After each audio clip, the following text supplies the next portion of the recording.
জানি তো এই পদটি সবার পছন্দের, কারণ এই পদটা বানানোর পরে দেখতে যতটা সুন্দর লাগে খেতেও কিন্তু একেবারে অসাধারণ। একটুও বাড়িয়ে বলছি না, আমার বাড়িতে এই পদটা হলে কিন্তু আর কোনো কথা হয় না। ছোট থেকে বড় সবার পছন্দের এই পদটি। মাত্র 4 পিস মাছ দিয়েই করব আজকে মাছের এই ভাপাটি।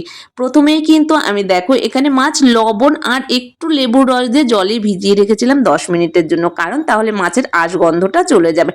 এবার পাটার মধ্যে কিন্তু কালো সর্ষে, সাদা শস্য, সামান্য পোস্ত, কারণ পোস্তর যে আবার অনেক দাম, মাত্র 3টে কাঁচা লঙ্কা দিয়ে একটা মিহি পেস্ট বানিয়ে নিয়েছিলাম। এবার একটা টিফিন বাটির মধ্যে ওই শস্য পোস্ত বাটা, সাথে একটু টক দই, লবণ, হলুদ, লাল লঙ্কার গুঁড়ো, সামান্য চিনি আর সর্ষের তেল, সামান্য বাটি ধোয়া জল দিয়ে ভালো করে মিশিয়ে নিয়ে মাছের গায়ে লবণ, হলুদ, সর্ষের তেল মাখিয়ে বাটির মধ্যে দিয়ে ভালো করে মশলা মাখিয়ে উপর থেকে কাঁচা লঙ্কা আর বেশ কিছুটা সর্ষের তেল দিয়ে বাটিতে ঢাকা চাপা দিয়ে 20 মিনিট ভাপ করে নিয়েছিলাম। 20 মিনিট পরে ভাপ থেকে তুলে নিয়ে গরম গরম ভাত আর এরকম মাছ ভাপা যদি দুপুরের ভাত পাতে থাকে তাহলে আর কি কিছু লাগে, খেতে কিন্তু অসাধারণ ছিল।